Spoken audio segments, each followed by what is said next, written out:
Okay, good afternoon, everyone. It's exactly 3 o'clock. It's 3 in the afternoon. Welcome to our second day of this 1 week series. I want to know first, how is our sound? 3 if okay, 2 if problematic, 1 if you cannot hear me. I want to know how we are reaching our friends. Great. Okay, thank you. Most, if not all, well, everyone is putting 3. So I guess we are okay with the sound. Fantastic. And we would like to know where you are coming from. Of course, we have our friends from Philippine Science High School main campus. Hello. Welcome to our session today from Holy Spirit, Tarlac. Good afternoon, ma'am, sir. Welcome. We have, of course, our friends from Wishbone, Kiddie Camp, Las Piñas City, a big number of them. A big number also from International British Academy in Imus, Cavite. Hello, welcome, welcome. Holy Spirit Tarlac, thank you for joining us today. All the way from Digos City, Davao, Holy Cross Academy. Welcome. Thank you for joining us today. Yesterday, we had a friend from Saudi Arabia also joining us.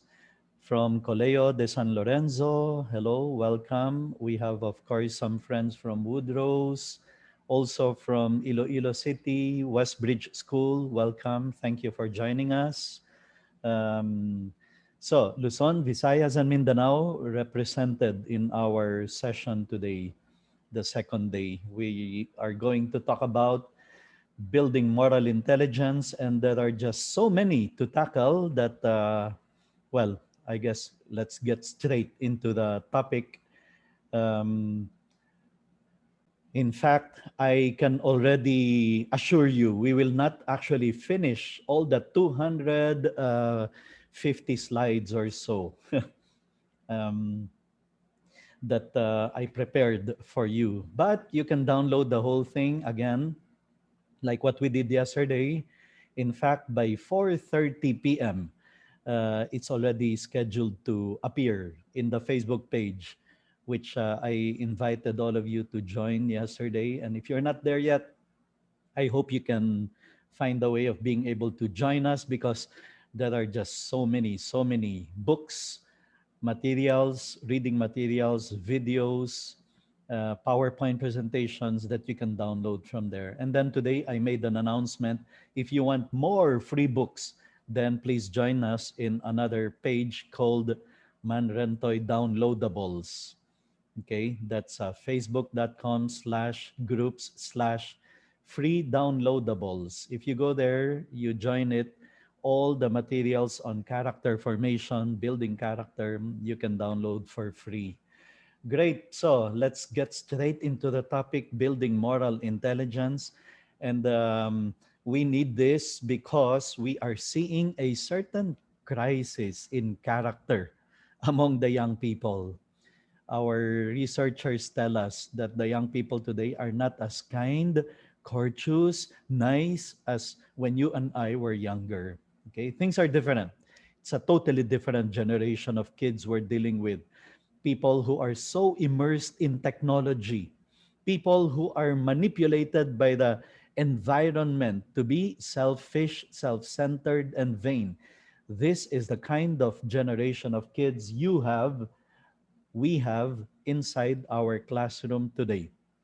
But I always tell the teachers, if you have a student acting like a spoiled kid inside your classroom, wait, don't give up on that person. It's not his or her fault totally. It's the environment that is manipulating him to be selfish, self centered, and vain. I mean, really, totally different kind of mindset. Um, the social media was not there 15 years ago.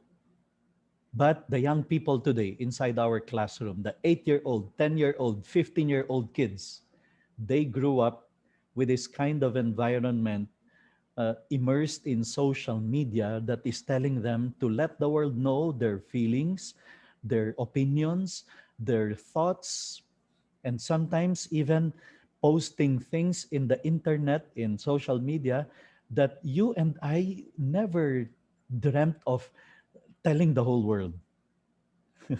Sometimes we see posts of our students like that in social media that make us cringe. And we think, what is he thinking? Does he really have to let the world know that he is fighting with his mother, that he has something against his dad, that he does not get along well with his brother, sister? But they post that in social media for the whole world to know.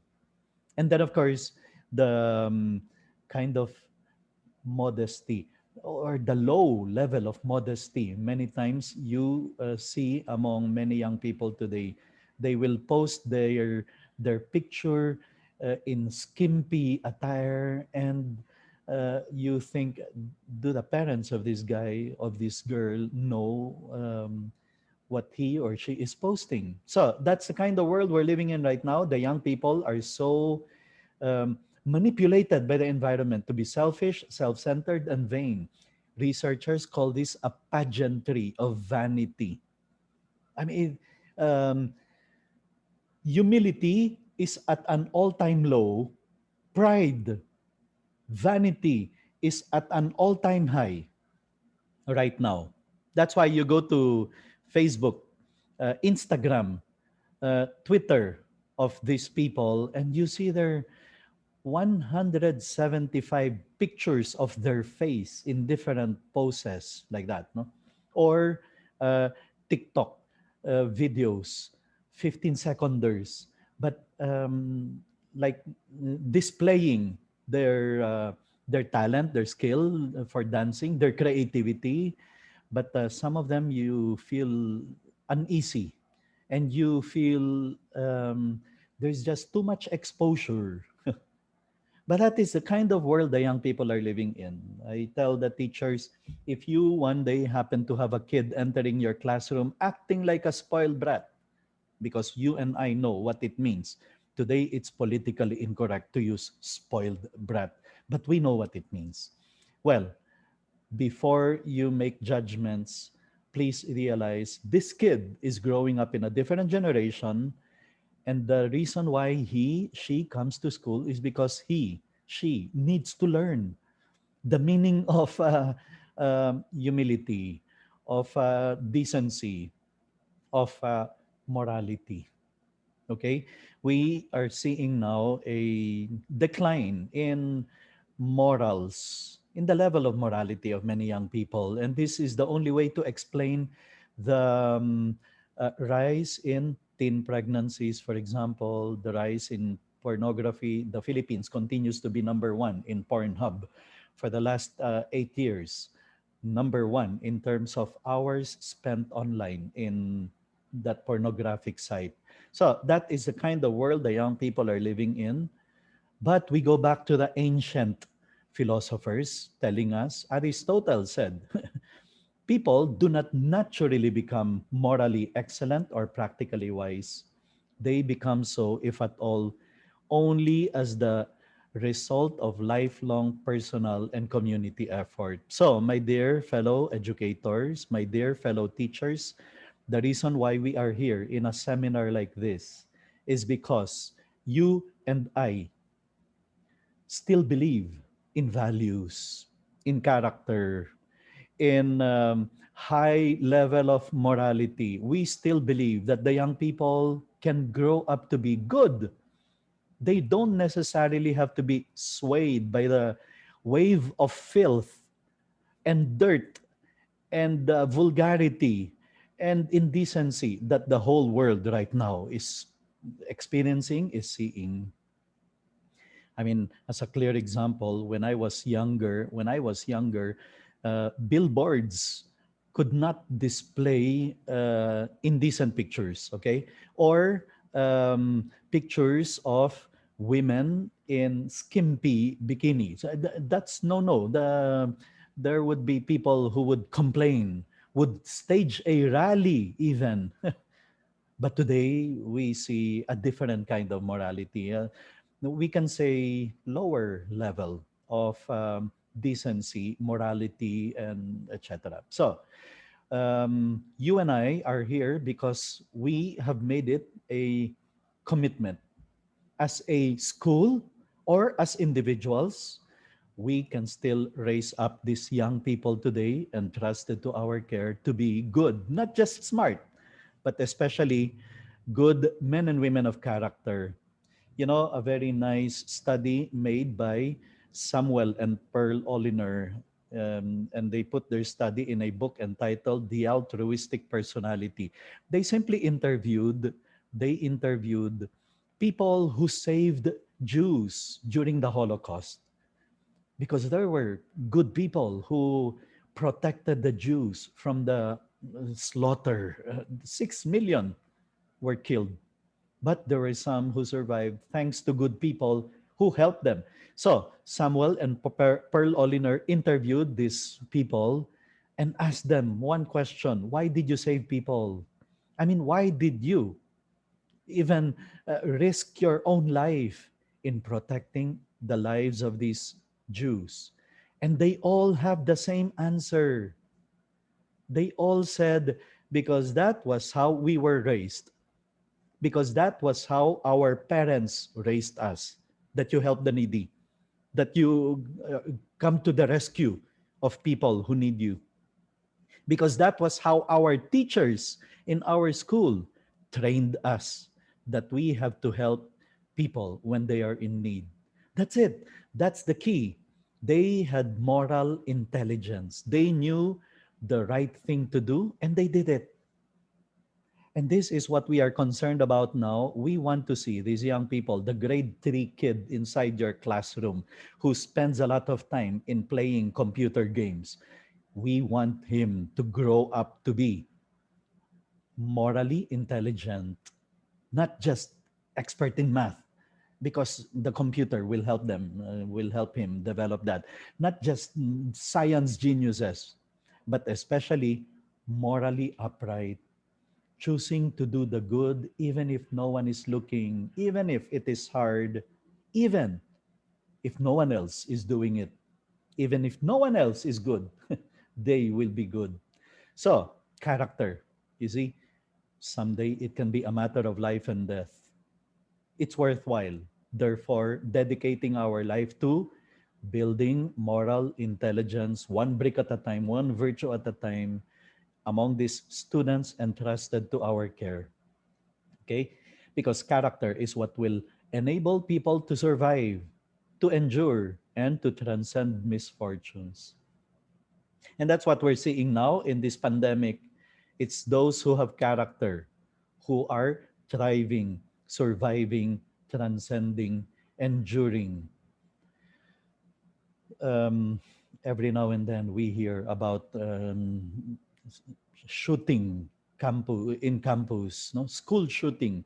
In the US, it's almost as frequent as earthquakes that we hear about in the Philippines. I mean, it's so heartrending when you read about this. And many times these are victims of bullying whose only idea of getting back at their tormentors is by killing, is by shooting, is by slaughtering. It's absurd. So in the US, how are they trying to solve the problem? They try to solve the problem by let's put CCTV cameras everywhere. Let's put metal detectors at the entrance of the school. That's how they're addressing the problem. And that is not going to solve the problem. There will continue to be shootings, murders, because it's not the CCTV that will solve it. It is not metal detectors that will train them in character. Well, there are many people all over the world doing something to address the crisis in character. You have projects like this. It's a fantastic project. We are not going to talk about it today, but the Virtuous Project, for example, and they have a lot of materials on how teachers of whatever subject can inculcate values, can instill virtues among the students, whatever subject they are handling. Or a movement like Character Counts in the US. And they just have 6 6 pillars of character. And according to their principle, um, push this 6 and everything else will follow: trustworthiness, respect, responsibility, fairness, caring, citizenship. It works. It works, and more schools are using their materials to be able to uh, raise young people to become morally upright, to gain moral intelligence in spite of the environment that they live in. Or this best-selling book, for example, of William Bennett.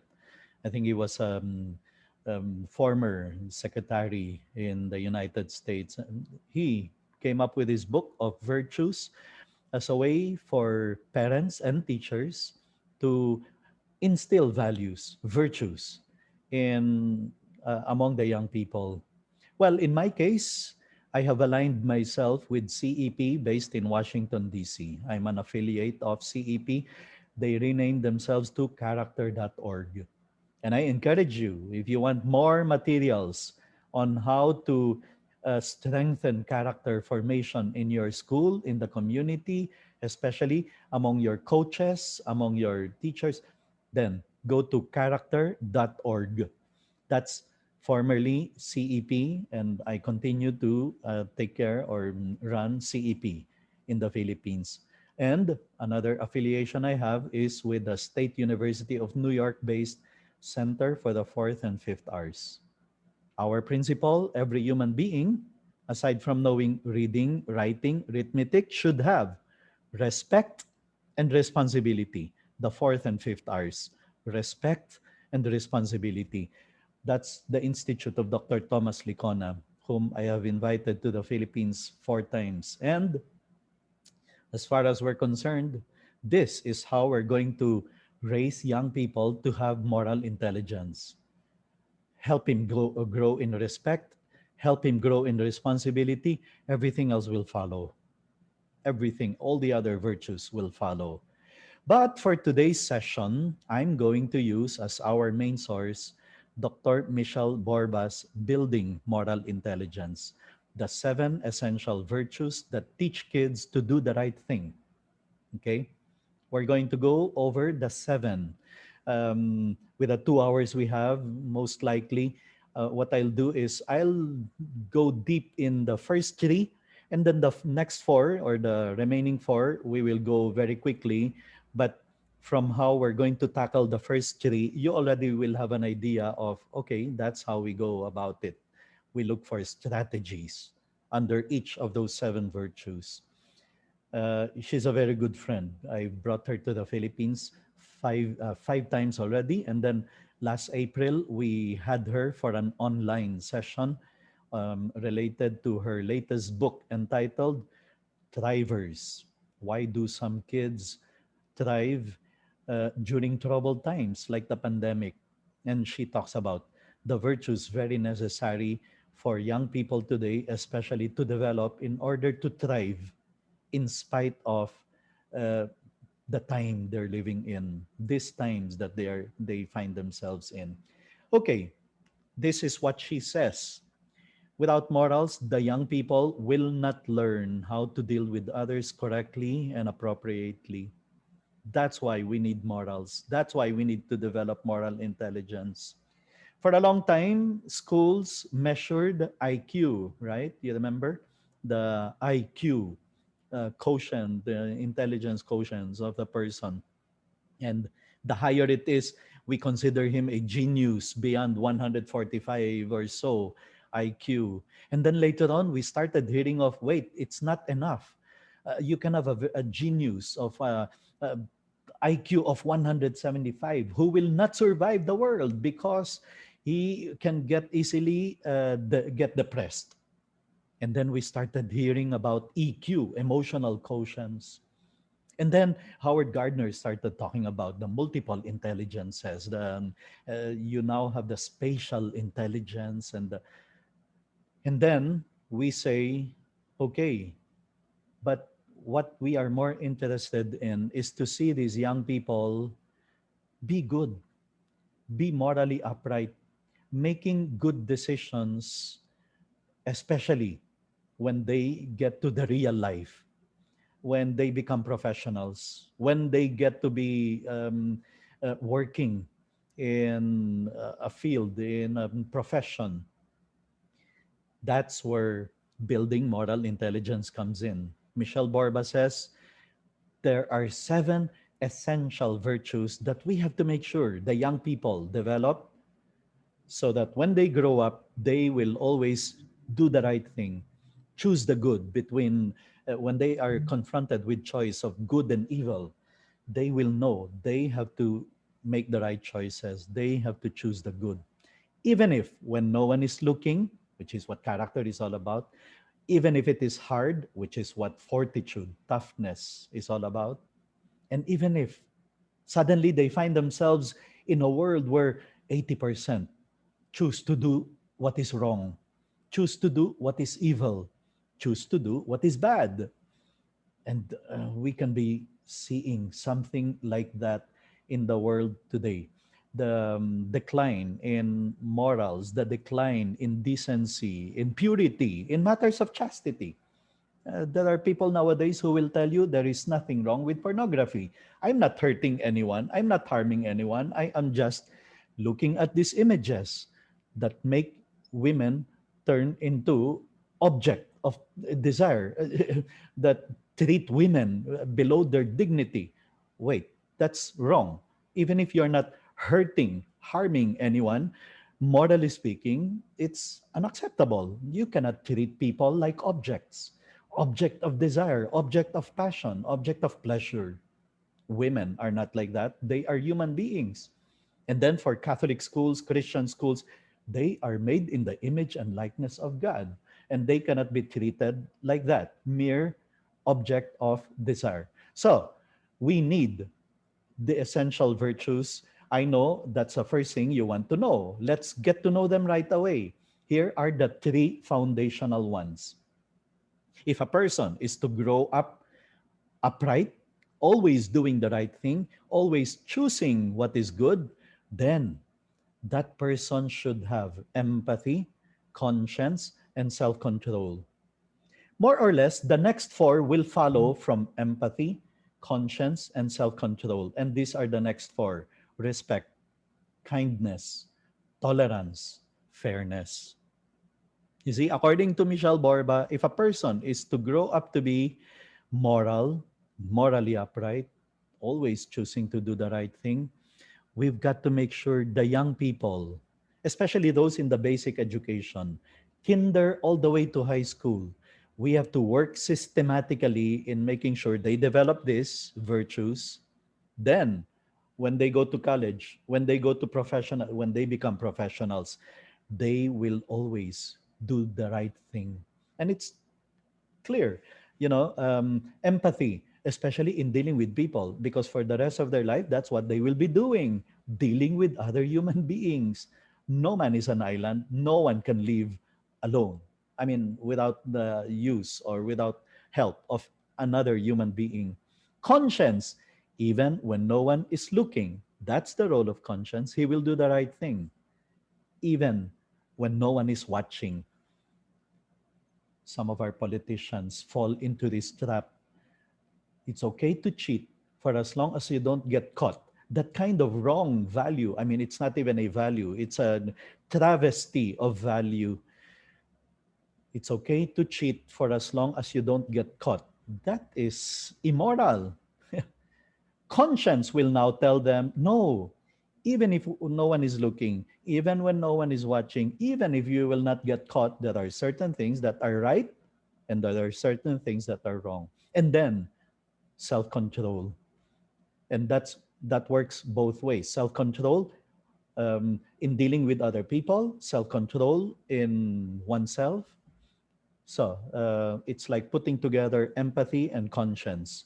And then the 4 others will follow. So then, let's go to the essential virtues. They are: number 1, empathy. Let's build empathy. Those of you who attended my session last May on developing grit, empathy, and resilience, much of what I'm going to share with you are found also in that section on empathy. That's why we will skip a number of parts on empathy. But let me tell you this, according to Michelle Borba and other experts, empathy is the one that is in crisis in a special way because of the digital lifestyles of the young of the generation today. The generation today, their empathy is 48% lower than ever in the history of mankind recorded, according to researchers. I mean, I don't know how they arrived at the 48%, but that's from the experts. And we just have to take their word for the time, the effort that they spent in studying this. This is what empathy is, identifying with and feeling other people's concerns. And the reason why it is in crisis is because you can have a kid today who can actually be growing up only with his gadget. Um, you know this. A kid today can be spending the whole day with a cell phone, with a tablet, with a computer screen, with a television screen. Not unlike when you and I were growing up. When I was growing up, I was always outside the house, climbing santol and sampalok and duhat trees with my friends, going to the river, uh, playing tumbang preso, taguan, agawan base. That's how I spent my childhood. We were always outside with other kids. We dealt with each other, not the kids today. A kid today can be spending 3 hours with his mobile legend, and then another 1 hour making the two videos for TikTok. And then another 2 hours scrolling in Facebook and Twitter and Instagram. And so you you can have a kid growing up today without actually going out there playing with other kids. And this pandemic is making it even worse for them. A kid today, um, you know, Homo sapiens. That's the nature of man, right? Homo sapiens, the thinking man. We are human beings because we're able to think. But you know, another part of the nature of man is Homo ludens. Homo ludens, the playing man. Part of the nature of the human being is to be playing. Can you imagine that? In fact, school, shole, is supposed to come from the word play, game. Because that was what school is supposed to be, a place where kids play with other kids in order to learn what it means to deal with other human beings. And that is deprived of them by this pandemic. And that is disappearing because of the digital, technocentric lifestyle many young people today are immersed in. No wonder empathy, according to researchers, is one of the biggest crises we see among the generation of kids today. They grow up without actually learning how to deal with other human beings anymore. You can have a kid coming to your classroom, and then she acts like a bully. She doesn't know how to share with other kids. She doesn't know how to deal with other kids. Because the whole time of her um, preschool time at home was spent watching TV, watching Netflix, watching YouTube videos for kids, playing computer games. It's all the digital lifestyle that is bringing about a big crisis. So then, let's go straight into what can we do? What should we do? How can we develop empathy? Step number one, build an emotional vocabulary. The more words they know of emotions, the more they can detect the meanings of the emotions. That's why the first step is build an emotional vocabulary. Make them learn a lot of words, different words that depict different feelings. That will make them more sensitive to the feeling. I'll show you an example. Here is page one of 2 pages of lists of words that describe feelings or emotions. Look at them. Afraid, agitated, alarmed. Do they know what it means when a person is cross, upset, angry?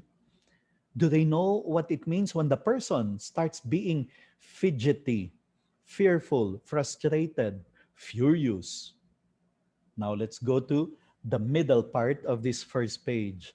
Do they know what embarrassed means? Encouraged, enraged, enthused, happy, hassled, hateful, helpless, hesitant? The bottom part of the page.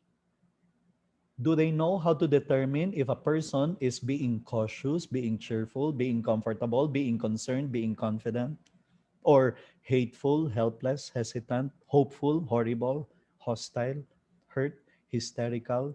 How many of these words do the kids know?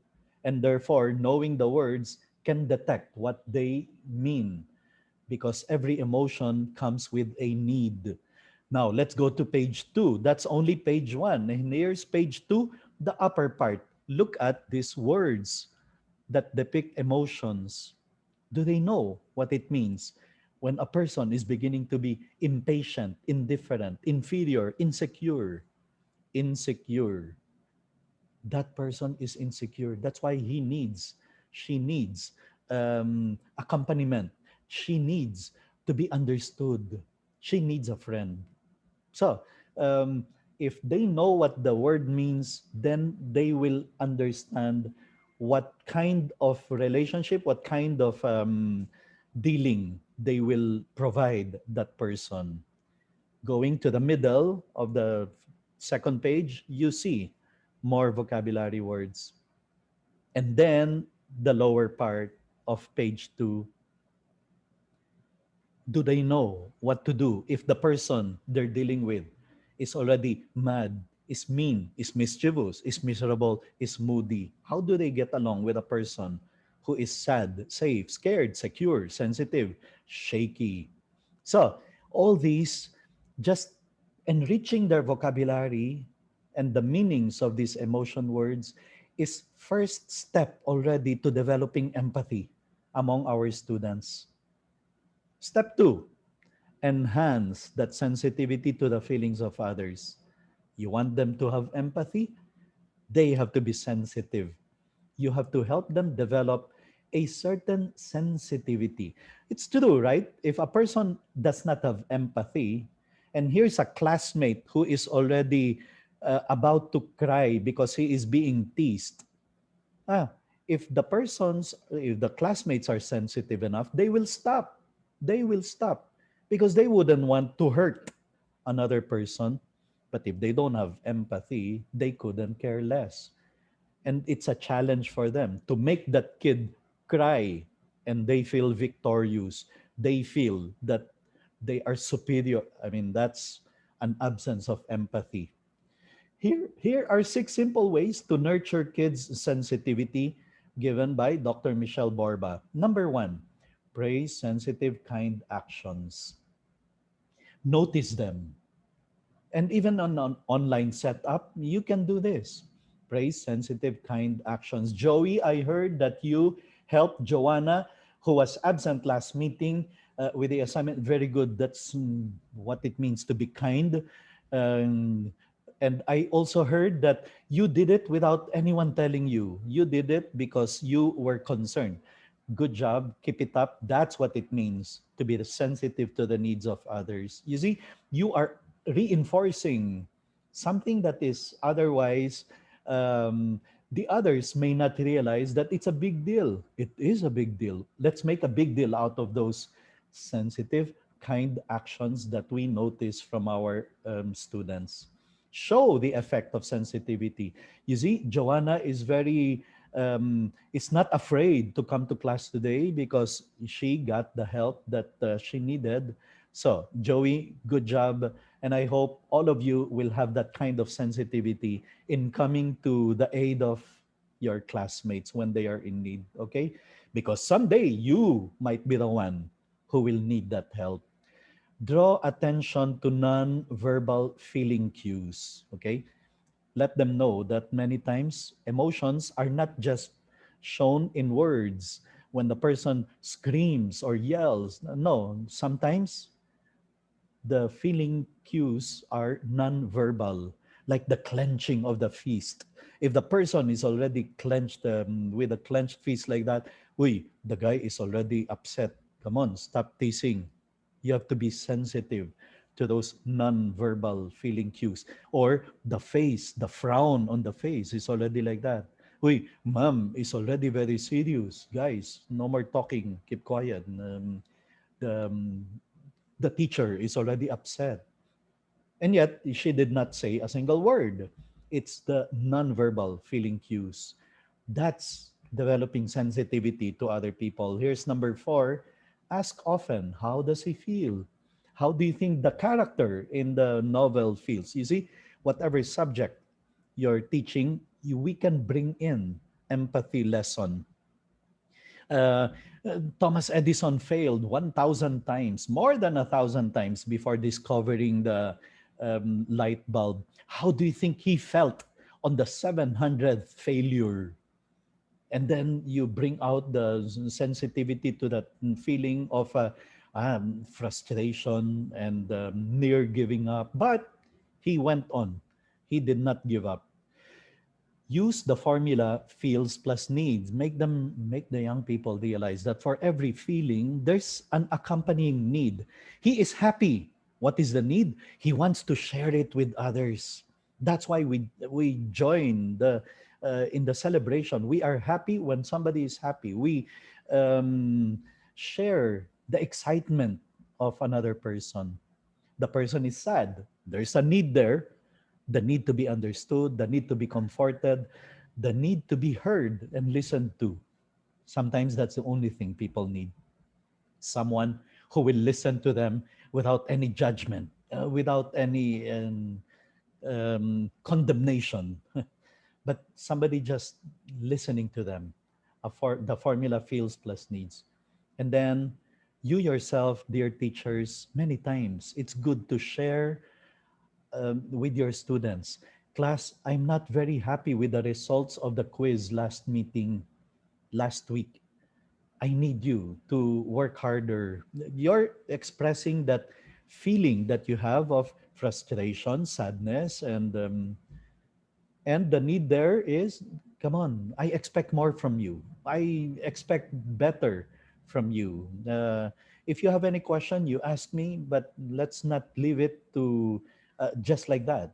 We've got to work double time. We've got to work harder. So sharing our feelings to our students can help them develop that sensitivity. Five fun ways to read nonverbal emotion. Play feeling charades. You know the list I showed you. You know the game of charades where one person gives clues without saying a word. He cannot say a single word, but just by action, the others should be able to determine what emotion is he displaying. Is that frustration? Is that anger? Is that resentment?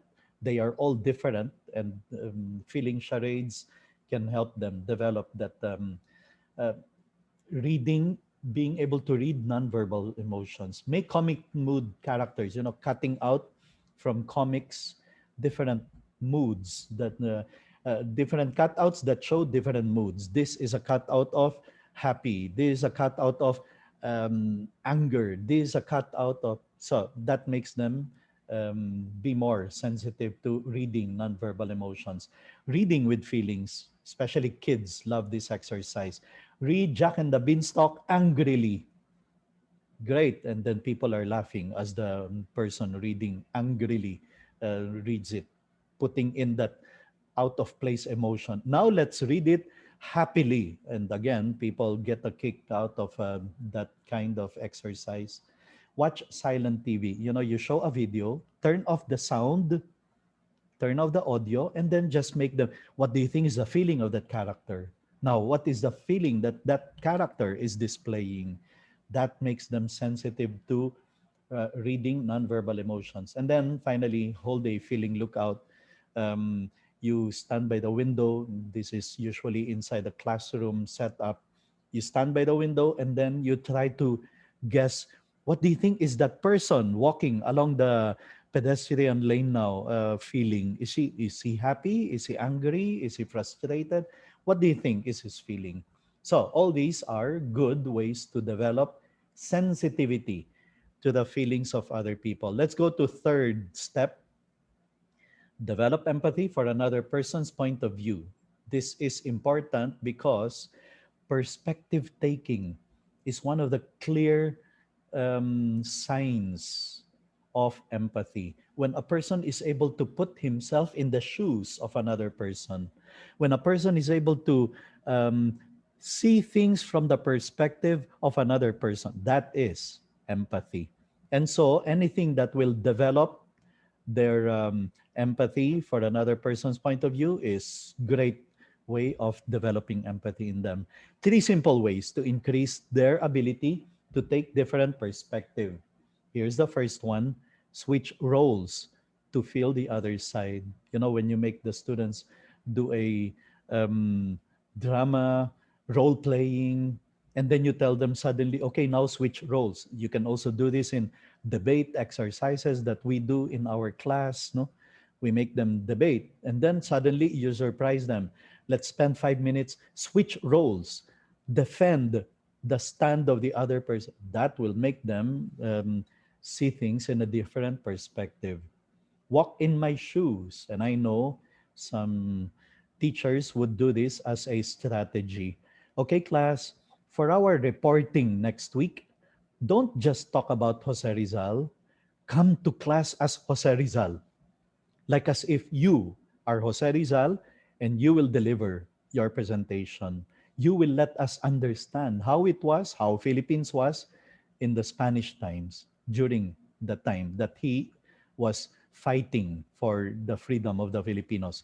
Walk in my shoes, putting themselves in the shoes of other people.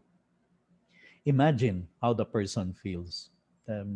Again, going back to uh, developing sensitivity, making them imagine how must the person be feeling, and therefore that will help them develop empathy. Okay, well, this is classroom discipline that builds empathy. Call attention to insensitive, uncaring behavior.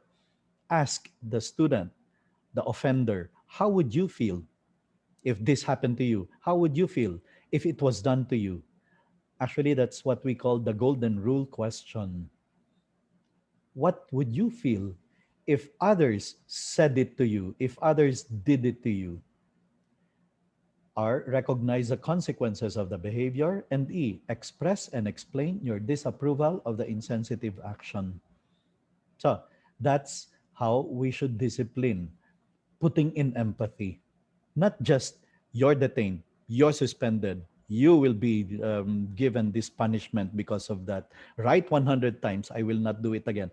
Those will not develop any virtue in them. It's just the lowest level of moral development. I don't want to get into trouble. That's the only reason in the end why they will want to do good, to avoid trouble. But it's not going to raise them up to be moral. Let's go to number two: conscience. Knowing the right and decent way to act and acting that way. It's not enough to know, they have to do it, they have to perform it. Okay, so you have the two kinds of values or virtues here. Conscience is in crisis today in the world because of these six factors: rising of youth violence. I mean, we read about this, no? We hear about this in news reports of young people getting involved in violent activities. There's increase in peer cruelty, which is what prompted our legislators to pass the Anti-Bully Act of I think that was 2009, no? Or 2014. I don't remember now. There was that Anti-Bully Act, and it's because of that that there was one year I went around the Philippines going to different schools because suddenly schools were required to have bully prevention program. I mean, if you don't have something like that in your school, that means you're not following what was stipulated by law some years back, requiring all schools to have bully prevention programs. And so I had to go around the country helping schools put in place bully prevention programs. Because of this, what we see, increase in peer cruelty, rise in youth stealing, escalation of youth cheating. I know many students today who will tell you cut and pasting is not a form of cheating. They will say it's resourcefulness. They go to Wikipedia, they go to the internet and type in the topic you ask them to write an essay about. And really, in a matter of 0.78 seconds, 0.78 seconds, you have their 2,000 articles on democracy, on patriotism, whatever topic it is that you ask them. And they just have to choose those very, random and seemingly out of this world article published in Bangkok or published in Hungary, and then they cut and paste. They change the active voice to passive. They change a few words here and there, and that's it. They pass it on as their work. That's cheating. But they don't think it's cheating. They think it's resourcefulness. They think it's available for them. And so, and that is a kind of world the young people are living in right now. The blurring of um, cheating, resourcefulness, art of studentry. They will even tell you that's just part of being a student now. Increase in sexual promiscuity, rise in substance abuse. All these contribute to the crisis in conscience. And then let's put in what we have already been talking about. Actually, technology addiction, gadget addiction, computer games addiction, they all contribute to the crisis in empathy, conscience, self control, all the seven virtues. Believe it or not. Or I know you believe it, especially for those of you who have kids uh, who, as soon as they wake up, they look for the tablet, they look for the gadget. Their happiness is being able to connect, and the stronger the Wi-Fi connection, the happier they are. You cut the connection, there's typhoon, there's no Wi-Fi, they get depressed. I mean, they get very upset, very angry, very frustrated. They curse Smart and Globe. They curse the this is contributing to the crisis in all fronts of the seven essential virtues. So, when can we say a person has conscience? When a person is able to say these things, I know how to act right, you should put that back. It is not yours. That's conscience. I only watch TV shows that my parents permit. They will do the right thing even when the parents are not around. Let's do something else. This is not right. The person has conscience. You can count on me. I'm sorry, it was my fault, admitting that he made the mistake. You should tell the truth. That's a person with conscience. I do my own work because copying is cheating. That's conscience. Or when people do this, they act the way they know is right. They do not steal, they don't cheat, they don't lie because they know it's wrong. Not because somebody's watching, not because they will be punished, but simply because they know it's wrong. They obey their parents even when the parents are not watching. They're not swayed by others and do what they know is right. They can be trusted to do what they are told, and they admit when they are wrong, and they obey the rules because it's the right thing to do. As I'm reading this, you're thinking of your child, you're thinking of your student, and you are saying, oh my gosh, my kids have no conscience. Some of my students don't have conscience. They don't do this. They do the complete opposite precisely. They steal, they cheat, they lie. They obey their parents only when the parents are looking. They are swayed by others, by peer pressure, and they do what they know is wrong. This is a crisis that we're seeing now. Let's go. 3 steps to building strong conscience. Number one, create the context for moral growth. Make them realize, for example, that um, Moral growth is a very important part of being a human being. Step two, teach virtues to strengthen the conscience and guide behavior. Step three, use moral discipline to help your student learn right from wrong. Okay, I know some of you are trying to copy. We will take it one step at a time, okay? To build strong conscience. Number one, create the context for moral growth. Here are six practices that promote development of stronger conscience because we have to make the young people know, little boy, little girl, you should develop your conscience. You shouldn't grow up with a distorted conscience, with a lax conscience. Yung tipong they're already doing the wrong thing and yet they still choose to do it because their conscience has become lax.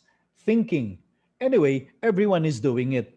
Anyway, all my classmates do it. They cheat, they cut and paste, they plagiarize. So, they develop lax conscience. So, how then do we develop and make sure that they develop their conscience in a strong way? Number one, and we have been repeating this in all the seminars we've been giving on character formation. The only effective way to teach character is through the powerful example of our life. Be a strong moral example.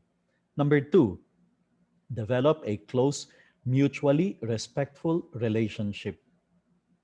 Number three, share your moral beliefs. James Tenson was um, yeah, James Tenson was the one who said it. Practice what you preach, but don't forget to preach what you practice. Practice what you preach, but please don't forget to preach what you practice. You know why? Because the opposite of what you practice and what you want the young people to do, the opposite, those are the things that are being glorified in the music, in MTVs, in Netflix movies that they watch, in videos, in social media. For example, we value chastity, purity, modesty. And then they go to Spotify, and of the 20 top global chart songs, of the 20 songs in the top global charts, half of them are about sex or the words that contain lyrics that contain words that are profane, um, sacrilegious even, or vulgar. There is a certain glorification of the vulgar. That's why if we don't share our moral beliefs, we lose by default. The only thing they hear a lot of is what MTV presents to them, what videos in YouTube present to them. Share your moral beliefs. Four, expect and demand moral behaviors. I never fail to mention this when I tell the students, okay, class, next week is our next week is our exam. Huh? Please study hard. Okay, don't even think about cheating. That has to come out of our mouth very often. Class, you do it in face-to-face class or online class. We have to make sure these things come out of our mouth very often. Class, I expect you to study hard. Okay, do not even think about cheating there. Expecting and demanding moral behavior at all times. Or, okay, class, the project is due next week. I know you will not even think about cheating, letting your housemaid do the work for you, the diorama being made by your dad, who is an architect. I expect um, more from you. I expect upright and moral behavior from you. Okay? You're not even going to think about cheating. So those things have to come out of our mouth very often. Use moral reasoning and questioning. That's similar to the discipline by using moral discipline. No? Um, Instead of simply giving sanctions left and right, punishments for this or for that, consequence for this or that, we talk to the person who, let's say, is found to be guilty of committing a mistake, a wrong deed, and then we ask him, "Well, how do you think the person you did it to feels?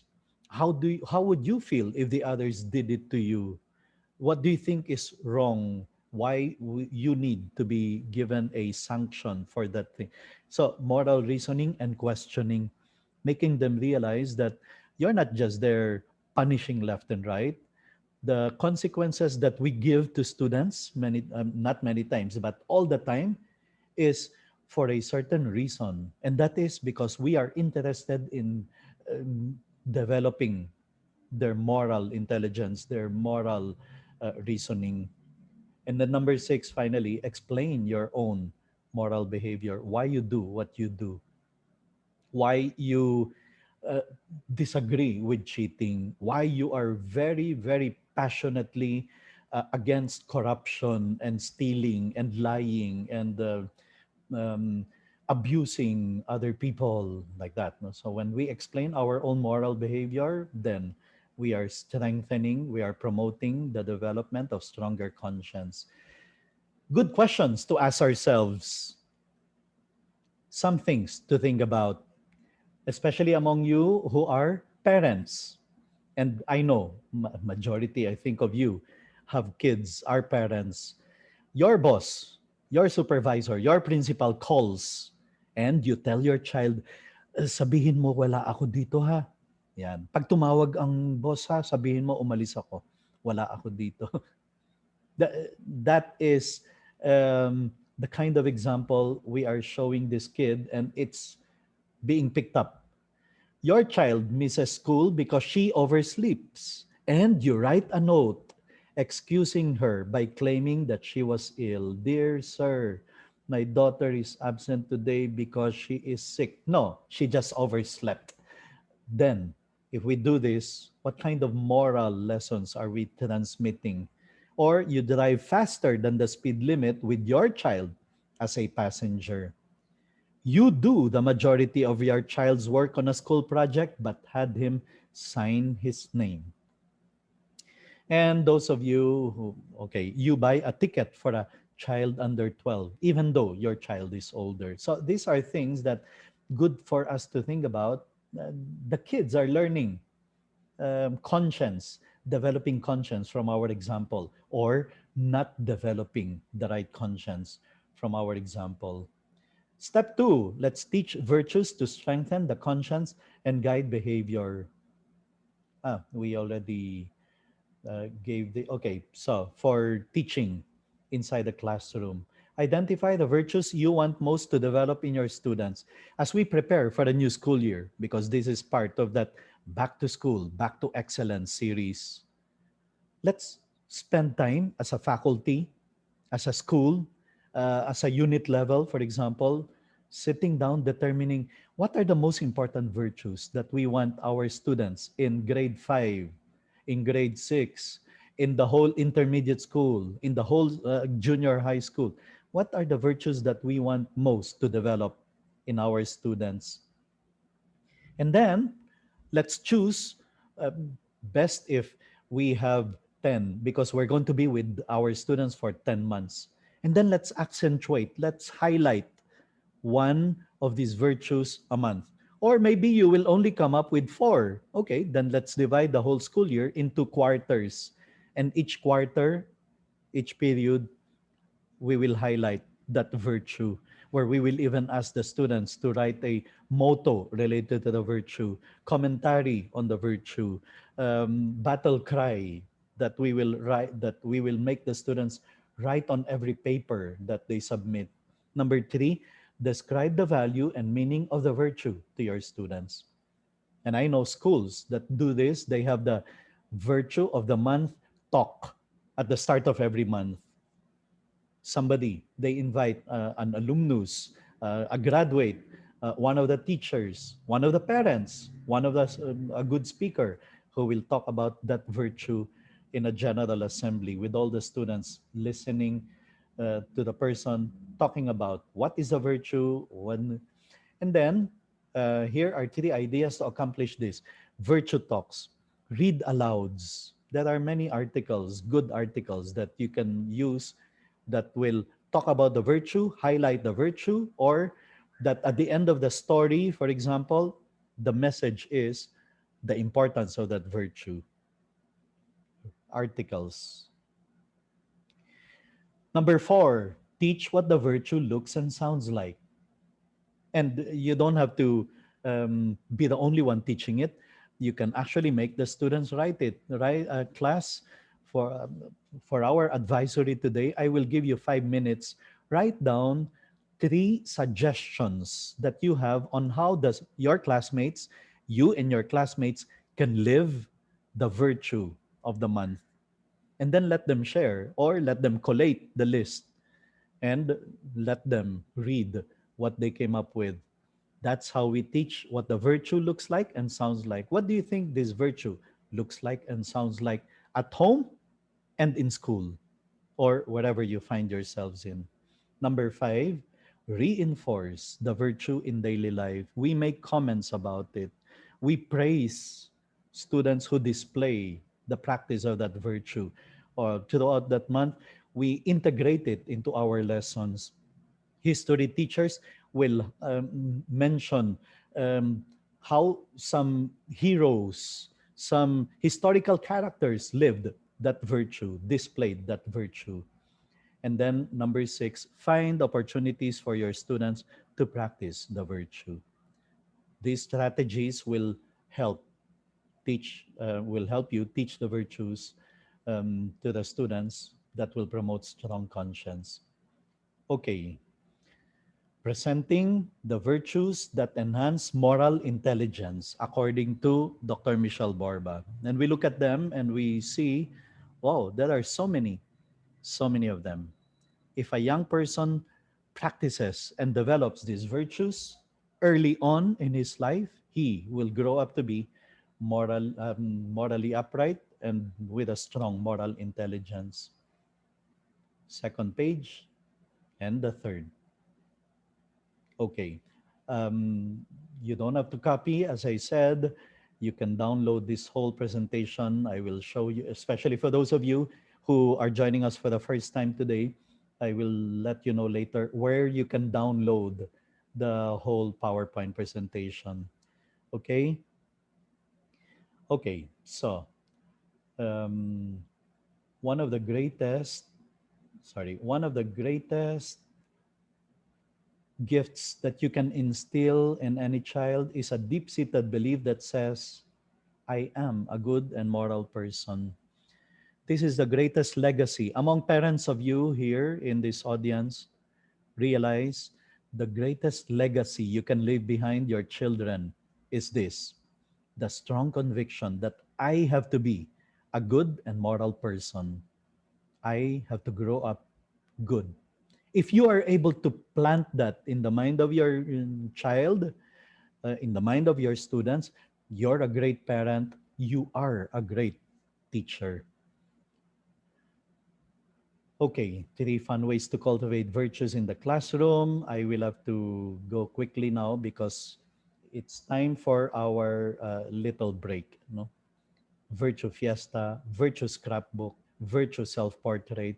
You make them do these things and they're fun, and yet they are able to develop virtues among the students. Finally, step number three is use moral discipline to help your student learn right from wrong. We've already given examples of this: moral disciplining.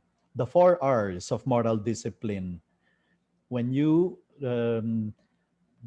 discover a student having committed an offense, respond calmly and then assess the child's intention. Because sometimes it was not intentional. The hurt that she did to another classmate, it was an accident. Okay, respond calmly and assess the child's intention. Review. why the behavior is wrong. Reflect, make the student reflect on the effect of the behavior, how it hurt another person, how it made another person suffer or cry, or make him or her reflect on the effect of that behavior. And then right the wrong by encouraging the child to make a reparation. Do you need to apologize? Then let's do it. Do you need to return what you stole? Then let's do it. Righting the wrong by encouraging the child to make a reparation. Those are the 4 R's of moral discipline according to Michelle Borba. Okay, well, we're up for the third. As I said, I at the beginning, I was sure we will never be able to finish the 250 or I think 260 plus slides, but you will be able to get the whole set, and the last few virtues, the ideas there are self explanatory. But we're up for a little break because some may need to go to the washroom, some may need to go get water. It's just a 3 4 minute break. Let's just listen to two beautiful songs. When we come back, we will get into the third um, essential virtue.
Okay, that's a good enough rest for us. We're ready to proceed with the third to the seventh essential virtues. Okay, let's go to the third. I mentioned earlier that the first three are the core from which the fourth, fifth, sixth, and seventh essential virtues will follow. Okay, so we started with empathy, and then we went to conscience. Empathy, they need it especially in dealing with other people. And then conscience, with or without other people, they have to do good and be good and choose what is right. Now, the third is self control, which is in a deep crisis because of the kind of wealth we see in the world today that the young people are surrounded with today. Self control is regulating your thoughts and actions so that you stop any pressures from within or without and act the way you know and feel is right. Okay. Sometimes we also include as part of self control temperance. And as you see, temperance is in a crisis today among the young people, especially with regard to the use of technology. Okay. Um, you can have a kid who is so addicted, so addicted to the gadget, to technology, to computer games, to social media that any opportunity he can have, she can have, she would rather spend time with the gadget, with technology, with social media. So you have now problems of online classes, yeah, but at the same time that the Zoom room is open or the Microsoft Team is open or the Google Classroom is open, nakabukas din, no? Yung NBA.com, yung TikTok, yung Netflix, yung they can actually be doing other things. And the parents, if they don't supervise, then you have a problem there. We have a problem. Four factors why the crisis of poor self control is a big problem now, why it is here. Overworked, stressed out parents and teachers as well, especially now when um, everything is work from home, online classes, what we used to do inside the classroom in disciplining the students, the parents now are the ones who have to do that.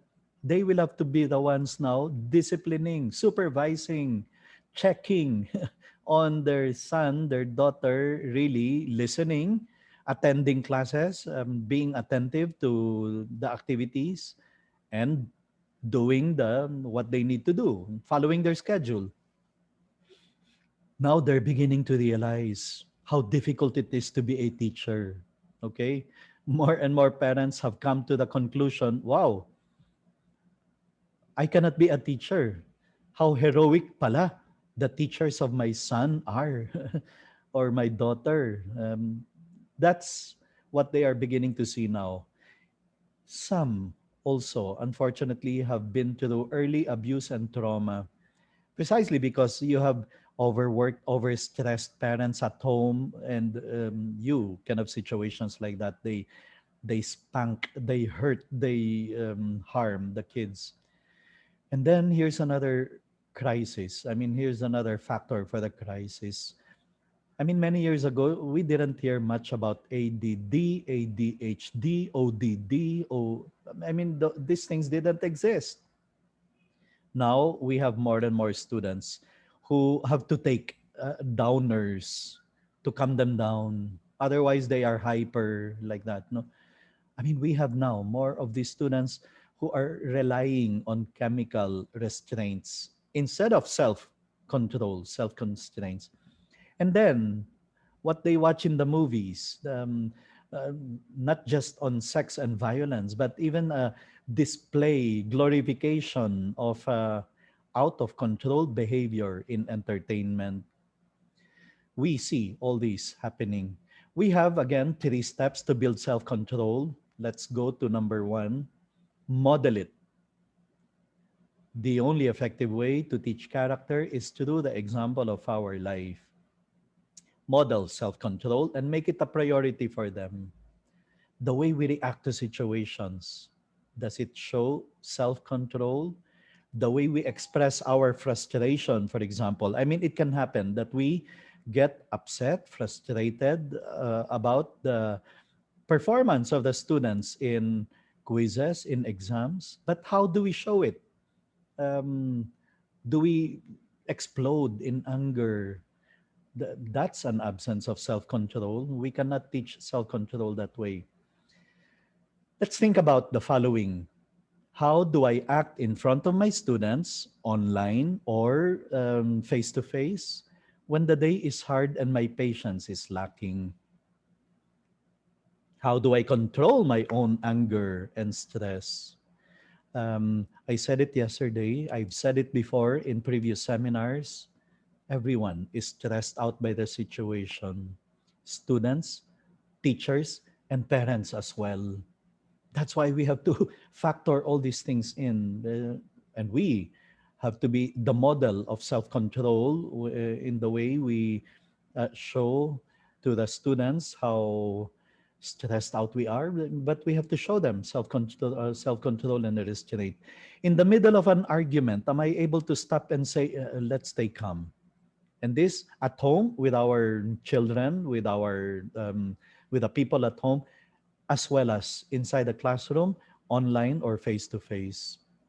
Or am I doing anything in excess? Drinking, eating, smoking, swearing, spending, working, playing, that might send a wrong signal. Everything in moderation. That's what virtus means.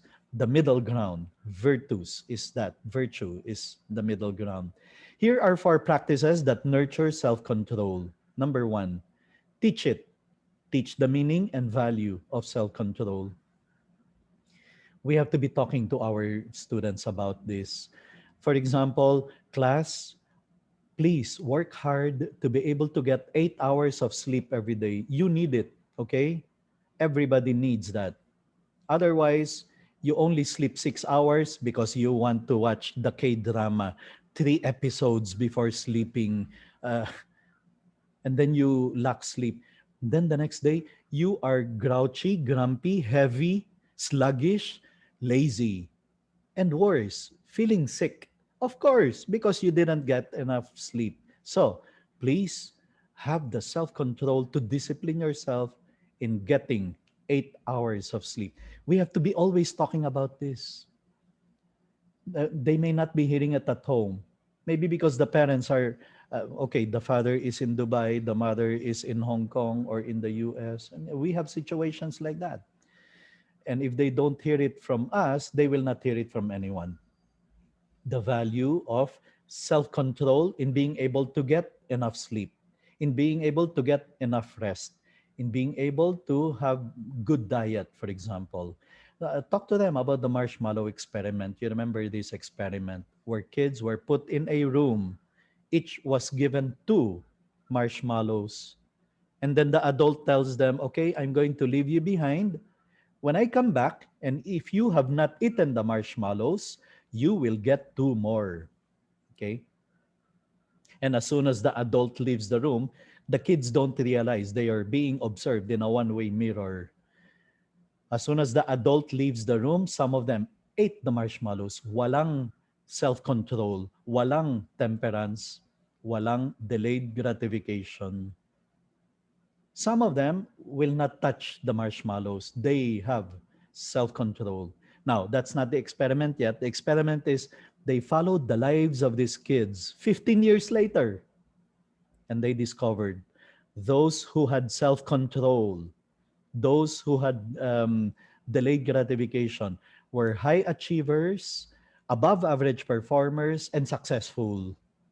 Those without self control, they ate the marshmallows, were failures. Some of them were below average performers and even kick out or so there is a correlation between self-control and success, self-control and performance, because they repeated the experiment with different kinds of kids with different economic backgrounds, with different family upbringing, but the results always showed the same.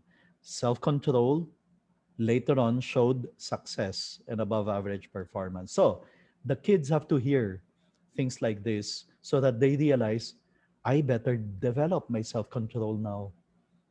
Commit ourselves to it because studies show those who commit themselves to it usually succeed.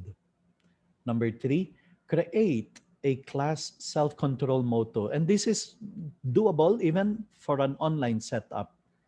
Make them draft a self control motto. It can be one sentence, it can be a paragraph that they will memorize, but expressing their um, promise to live by self control as a virtue. Number four, set a rule to talk only when in control.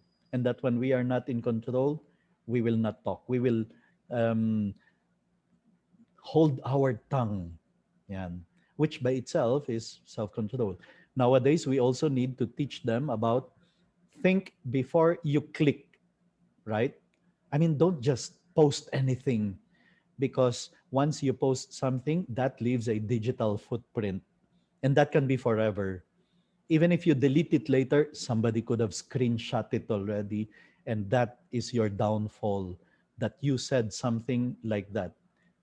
That you said you posted something, you clicked something that you will regret later on out of self because you did not have self control.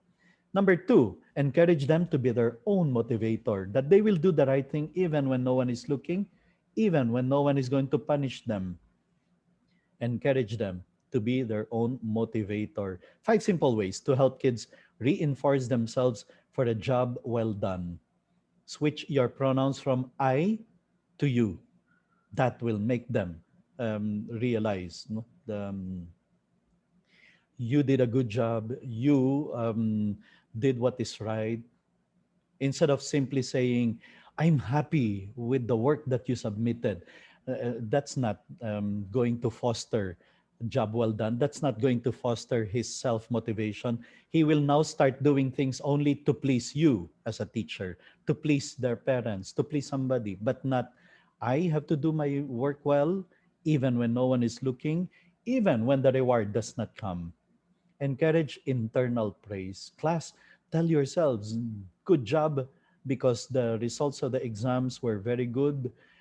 Keep it up and convince yourself that you see what happens when you do your best, when you do your work well. Congratulate yourself for that. Give yourselves a pat in the back. Those internal praise will make them realize later on I have to do the right thing just because it's the right thing. Not because I'm trying to please somebody, but because that's what I am. As I mentioned earlier, the greatest legacy you can leave behind your children or your students is the strong conviction I have to be a good person. And then I have to do the right thing all the time. So ask them to acknowledge themselves. Keep an accomplishment journal. I mean, it's not bad. Just as we have gratitude journal or kindness journal, keep a tab on the kind acts that you do or that you observe to develop kindness, sensitivity to kindness. This one is keep an accomplishment journal. Keep a journal where you make a list of the things you're able to accomplish. And then at the end of the week, they look at it and they realize, wow, I've been able to do many things this week. Finish this project, contact that friend for to be able to help him. Give him all these are accomplishments that make them develop self motivation. Design a certificate even as an exercise. Give yourselves a certificate. Use canva.com. Use PowerPoint slide certificate maker in order to um, design a certificate that you will give yourself. Better yet, even print it out and post it there. The fastest to be able to finish a project. Give it as a recognition to yourself. Strategies for effective praise, because correct praises will develop self motivation in them, that they will not do things only in order to please somebody, but because it's the right thing to do. Praise the action, not the child. Make the praise as specific as possible. John, thank you for helping Joanna in her assignment. Even if no one told you, that's a very specific. The praise should be deserved and should be genuine, not flattery, not put on, not just for the sake of being able to praise, but something really genuine. Number three, to develop self control, teach them to control their urges and think before acting. And this, whether it is an online setup or face to face classes. Okay? Um, Especially so because this is the root of many bullying that happens inside the classroom or in schools when they are not able to control their urges. They fail in their academics because they were not able to control their urge to play computer games the whole day of Saturday, the whole day of Saturday and Sunday, the whole weekend. They were not able to control. So, teach them to control their urges and think before acting. Now, one of the things that we have to help the young people, especially in, is controlling their anger. Here are four anger control strategies. One, developing develop a feeling vocabulary, which is close to step one that we took up earlier in order to develop empathy. No, identify anger warning signs.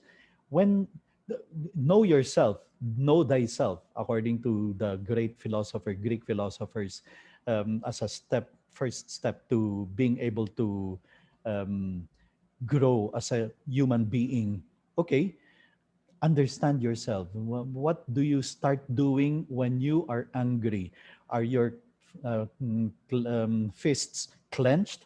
Or you feel your muscles here beside your mouth beginning to shake? Or you feel your veins here? I mean, what are your warning signs that you are beginning to be angry?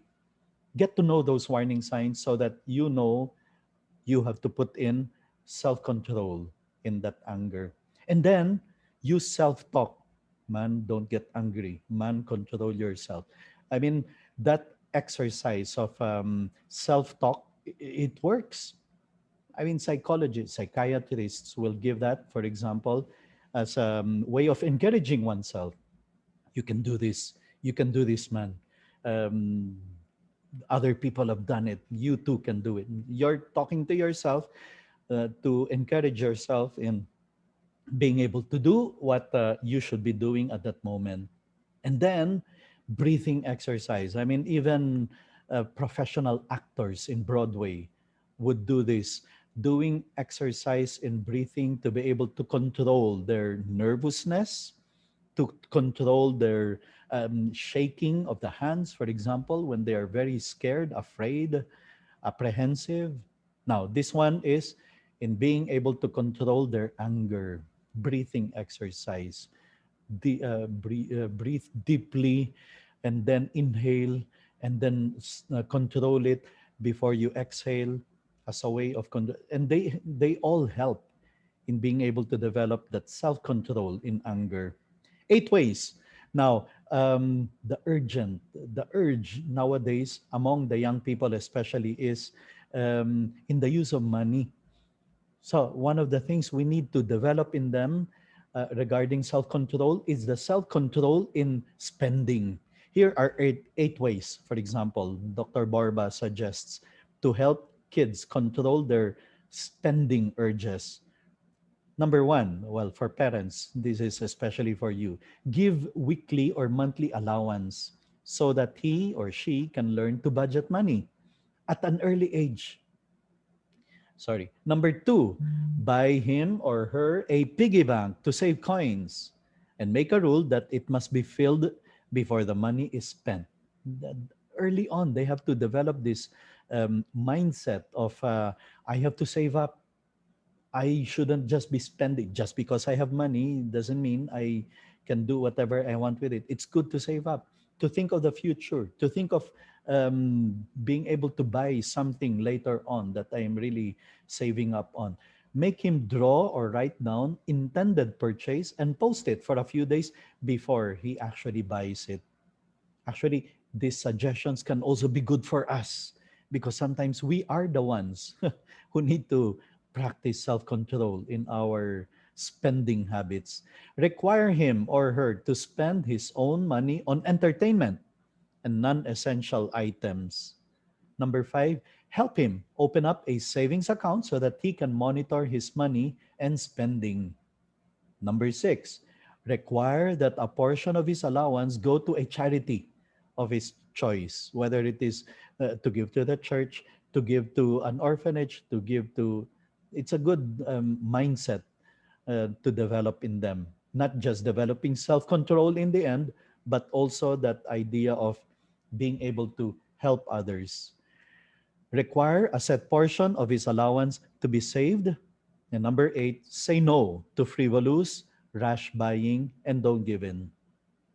One of the things I always tell teachers, parents, when I'm talking about the digital lifestyle is technology is here to stay. Okay, I'm don't get me wrong. I'm not anti-computer, anti-Wi-Fi, anti-technology, anti-social media. Many of you would not be here today in our session if not for the Facebook ads that we sent out, the emailing that we sent out, the even the Zoom that we are able to use now. We will not be able to. I'm not anti-technology. Technology is here to stay. But what we need to do is to make sure that this kid growing up today is always in control of technology and not the other way around. Because that's what we're seeing now. It's technology that is controlling the young people just because there is a new iPhone. He has to have the latest one. Of course not. And then he is not at peace.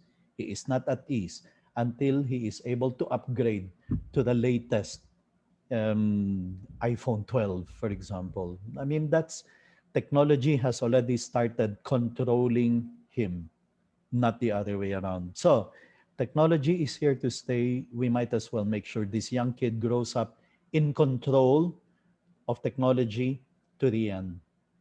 Okay, let's go to number four, respect. Well, I told you earlier, I represent Center for the Fourth and Fifth R's Asia, respect and responsibility. You see, just with these two virtues, all the others can come in. But here, Borba puts it as an offshoot of when a person has self control, he will be able to deal with others correctly with respect. When a person um, has empathy, he will know how to deal with authority with respect. And when a person has conscience, he will know how to deal with other people rightfully with respect, showing you value others by treating them in a courteous and considerate way. And this is in a crisis. We know young people today are not as courteous and even as considerate as others. Why do you think LRT has to continuously play? Bawal ang malakas na yung MP3 player, 'di ba? Pagtugtog ng malakas. Why? Because you take the MRT, LRT line, Aurora Boulevard from FEU going to UP, and you have students most of the time on both ways, and you would be disturbed by loud playing of MP3 players. They have to make that as an announcement because you can have people like that who are inconsiderate of the fact that, wait, there are other people around.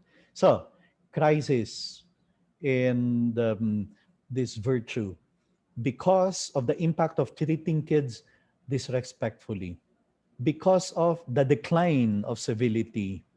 I mean, what we see in social media, in Twitter, in YouTube, no, civility is in a decline. You can have people bashing people, even people of authority. The posts that people sometimes put in social media to attack one politician or another. I mean, there's no respect there. The price of fear and suspicion, the decrease of prominent role models. I mean, we see politicians who do not respect others, and then other people do not respect them, especially when election time comes. The dirt throwing, this is what the young people witness or see, and Where are the prominent role models that they need to see in the matter of respect? The increase in obscene language and crudeness, rudeness, and raunchiness flaunted by media. All these contribute to the decline in respect. So then, three steps. Convey the meaning of respect by modeling and teaching it. That's step number one. They have to first understand what is the meaning of respect, and then they have to see it modeled, um, performed by people of authority in the first place. Here are seven practices that nurture respect and love. Number one, treat your student as the most important person in the world. Even if some of them do not seem to deserve that love and respect, or even if some of them challenge your patience and your authority every so often, but you're the adult, they're the young ones, they're the kids. And that's why our role is very important here. That's why they say patience is one of the most difficult virtues for a teacher today. Give love with no strings attached. I mean, if they see this from the teachers, from the parents, then they will realize, oh, I have to respect my teachers. They may not show it now, but they will learn it and they will mature later on. And sooner or later, they will come to realize how they learned from you respect, love, and even patience, self control, conscience, and professionalism and kindness. And that's why, well, that's what we've always been saying. There's no other way. There's no other better way to teach character than through the powerful example of our life. Listen attentively and respectfully. Four, communicate respect with your whole body, not just with your words. I mean, we talked earlier on about the non-verbal cues. We might as well teach, even with our whole body, to the young people what it means to respect, to listen, to pay attention, the, the way we give them our time. Build positive self concepts. Tell them often why you love and cherish them. I mean, these things have to come out of our mouth. Even if you are a math teacher, science teacher, calculus teacher, teacher of the most difficult subject as far as the students are concerned, these things have to come out of our mouth. Class, I prepared for this lesson. I need you to pay attention, okay? I sacrifice a lot. I spend time beyond the office hours just to be able to give you this lesson because I know this is one of the most difficult lessons in this subject because I care enough for you. I mean, without even saying love, which sometimes for some people can be very cheesy, okay, but to make the students hear from us that we put in our time and sacrifice in helping them be able to understand the lesson, in being able to help them pass the subject because you love them and cherish them, and then enjoy being together. That when we enter our Zoom room, our Google Classroom, the students have to see that it it entailed a lot of sacrifice on my part, but I am here with you. I'm happy to be able to see you again after a long time of asynchronous classes. I'm just so excited to be with you again. I mean, all these things we communicate in the way we hold our classes, in the way we welcome them to our classroom, online or face to face.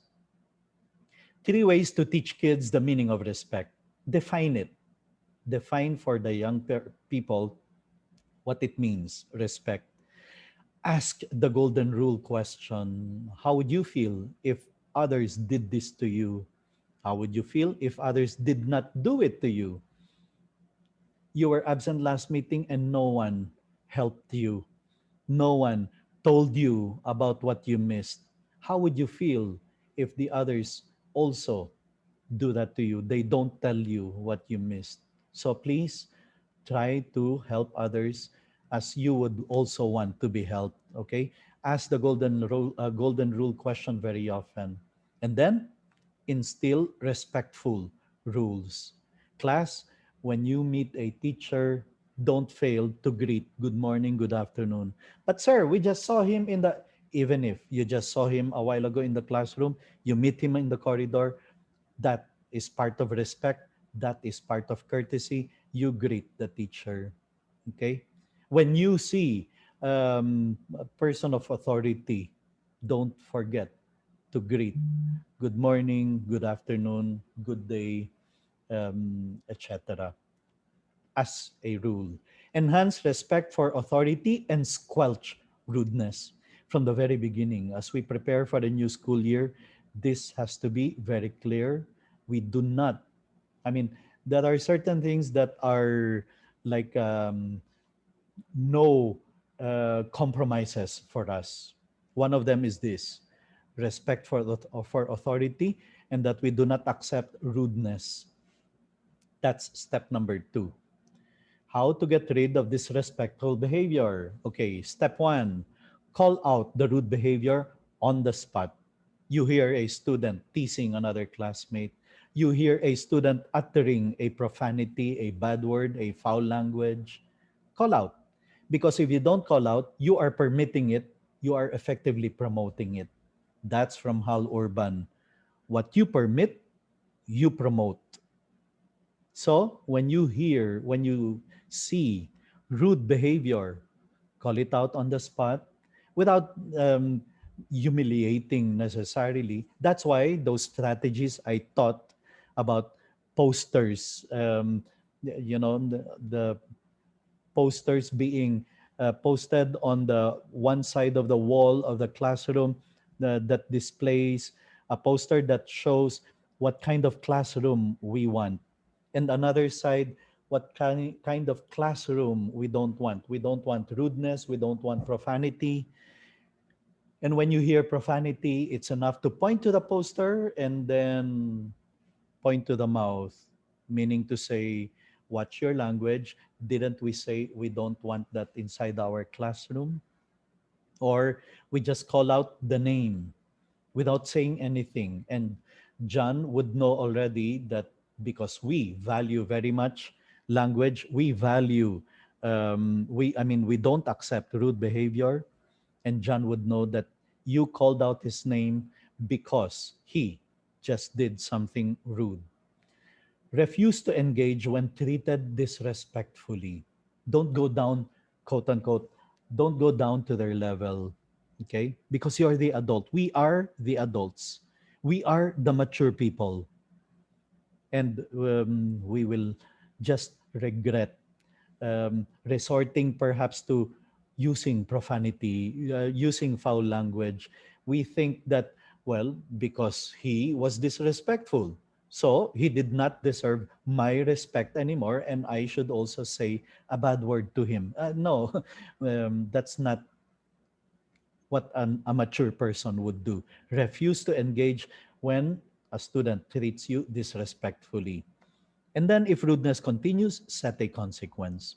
Better yet, if these things are made very clear on day one, the first days of school, the title of Harry Wong's book, The First Days of School. Step four, teach new behaviors to replace inappropriate ones. Okay, so if a student wants to complain, what can he do? He can call your attention and then maturely, with respect, express what he is complaining about without having to offend or use offensive language. Replace those inappropriate behaviors with new ones. And then always encourage respectful behavior. Finally, number three is emphasize good manners and courtesy. They do count.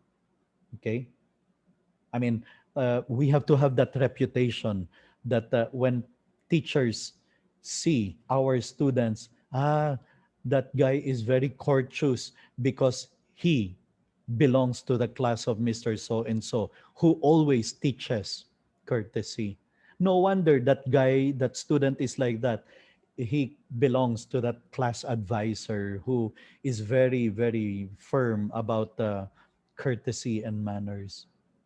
We have to gain that kind of reputation. Okay, five, six, and seven virtues now.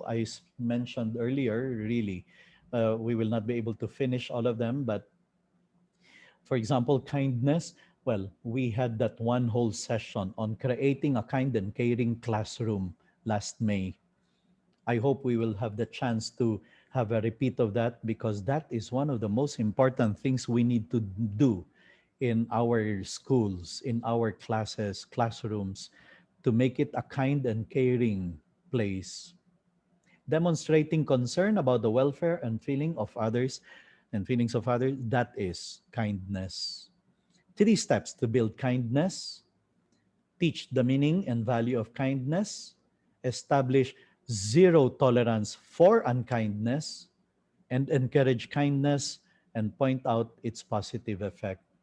Okay?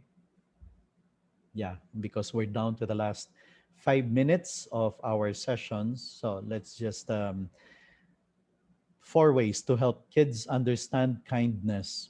Consciously model it. You notice all the steps will always include strategies. When we talk about strategies, it will always include model it. Make sure the young people see it in you, because that is the only effective way to teach character, to teach self control, to teach conscience, to teach empathy, and then to teach kindness as well. Model it.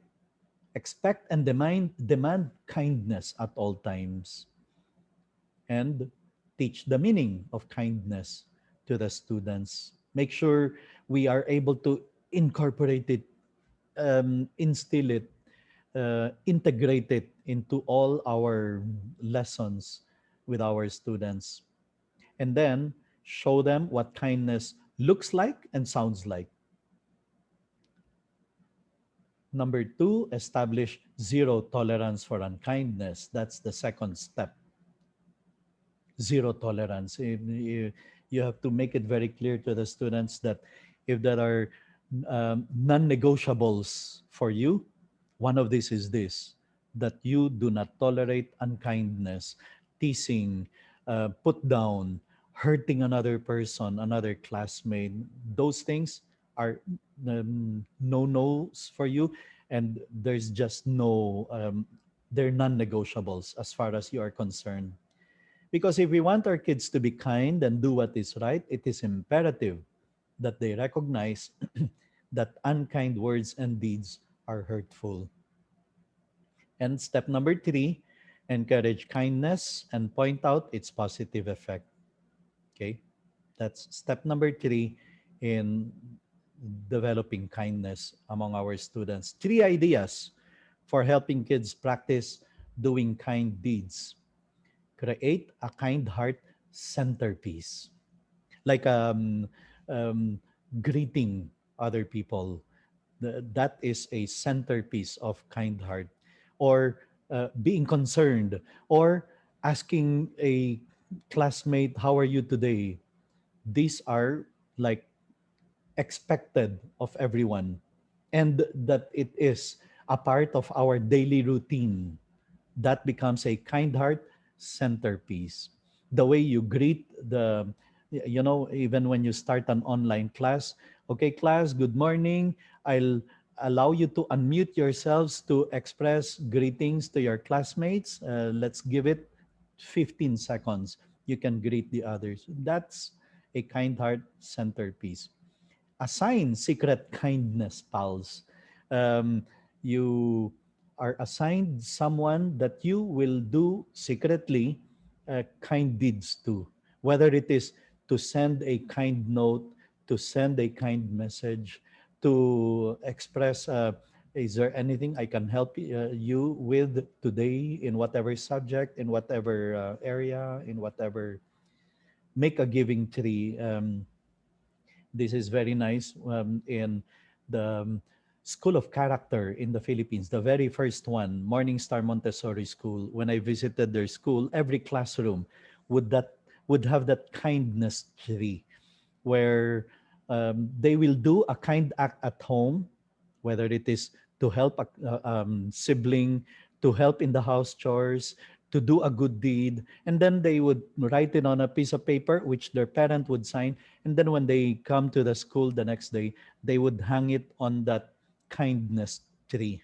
One look, and you will see if the class has been doing a lot of kindness acts, a lot of acts of kindness. That's similar to the make a giving tree. Okay, we're down to the second to the last. Tolerance. This is one of the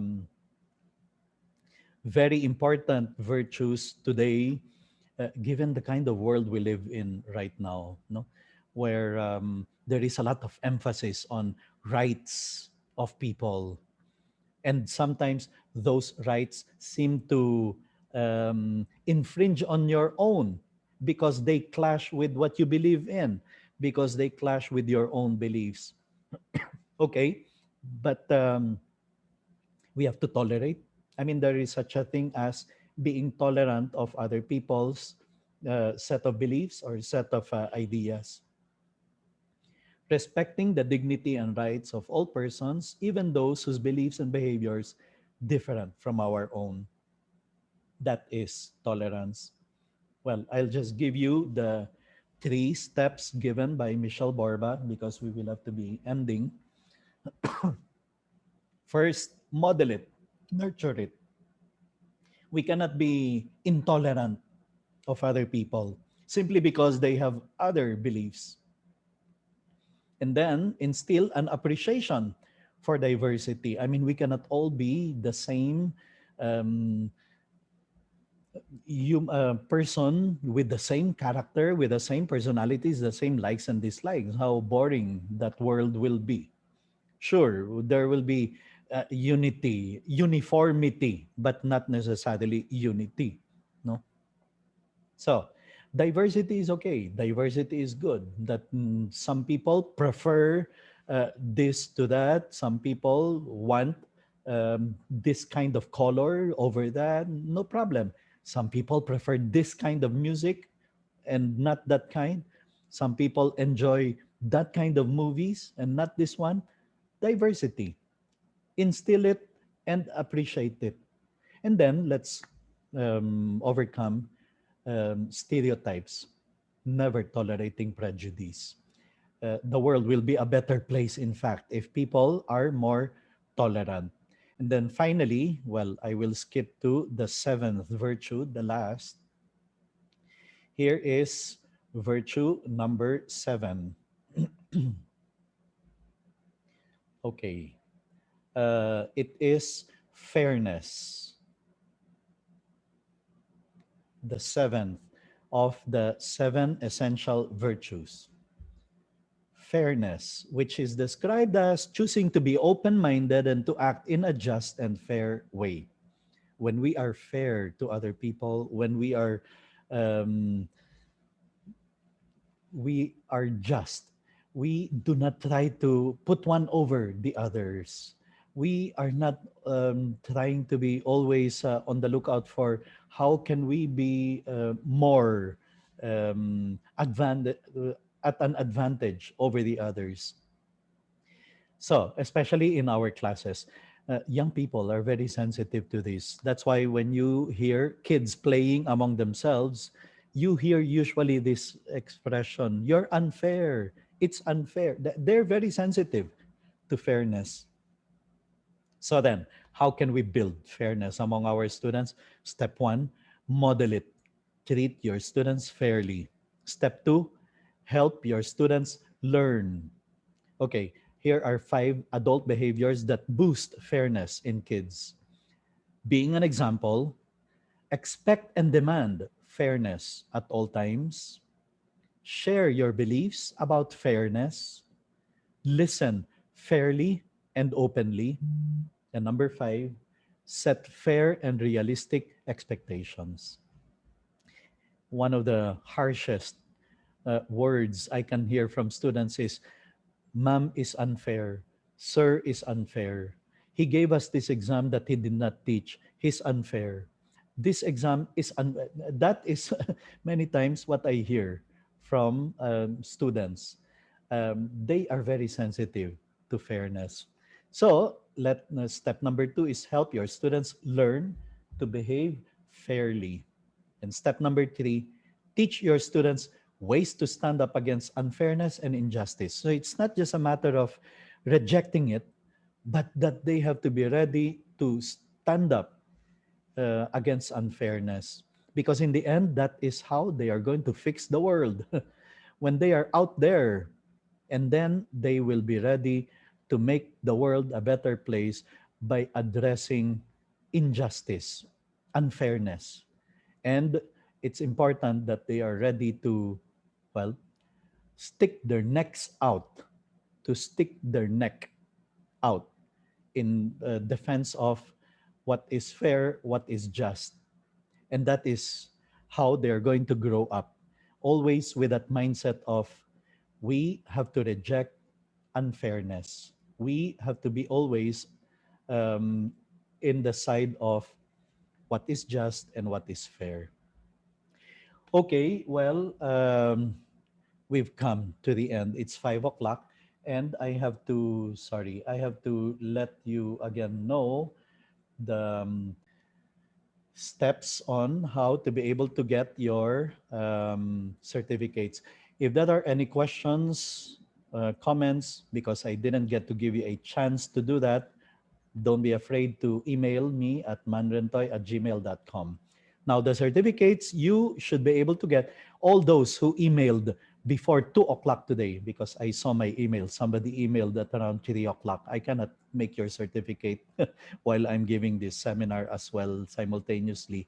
Please send an email to I want my certificate at gmail.com with a title. Please don't forget the title of the seminar, because there are some who may be asking for yesterday's certificate at this point. But send it to I want my certificate at gmail.com. And like what many of you experienced, when you woke up this morning, you already got your certificates, right? Okay.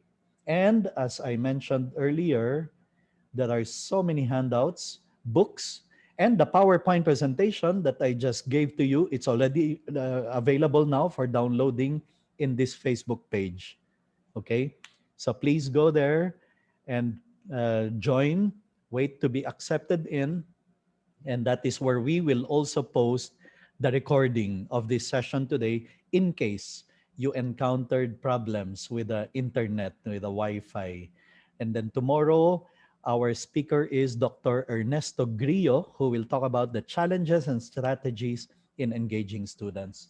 Well, as I also announced yesterday, those who are interested to buy these 11 booklets on the 11 principles for school accreditation, that's 497 full pages of full color glossy pages on the 11 principles, which used to be available in Amazon for $500. No, we're making it available only for 1,200. Okay.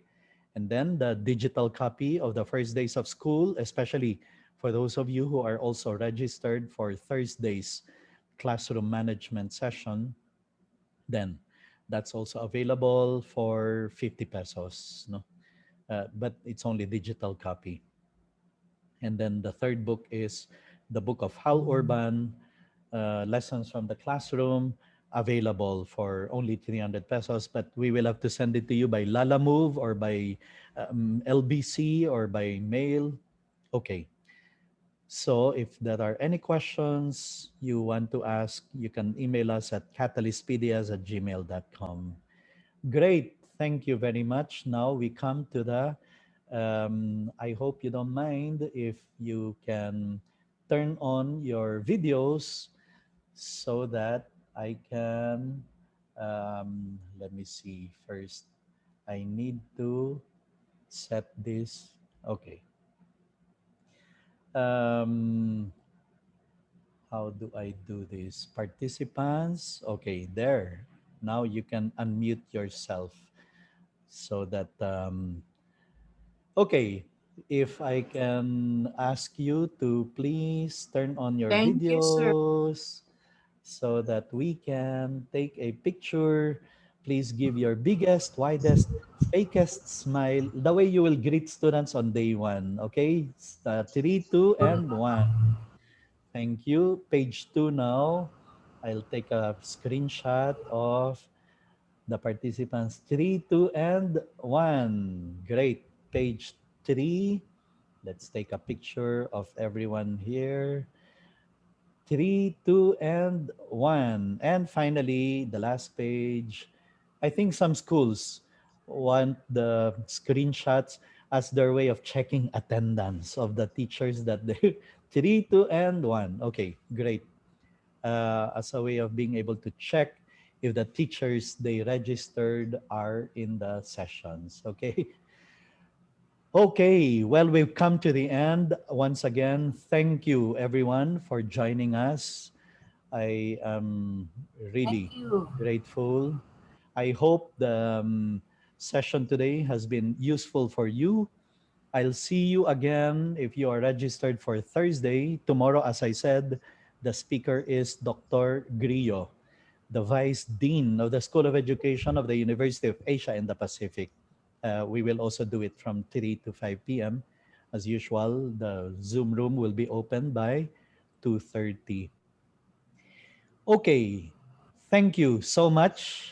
On Thursday is my favorite topic. I think that's on better classroom management. Once and for all, you can solve that discipline problem by Harry Wong's strategies on how to manage a class. Okay, I will end this meeting in five. Thank you, everyone. Stay safe. Don't get sick like me. Thank you, sir. Thank you, sir. Yes, Four, Thank you, sir. sir. three. Yes, Thank See sir. you. you Thank you again. Hope to see po. you again in our future Thank you po. seminars. Thank you Thank po. you. You're welcome. Bye. And see you in Facebook. If you're not yet in the group, please join us so that you can download all the handouts and the many free books that I made available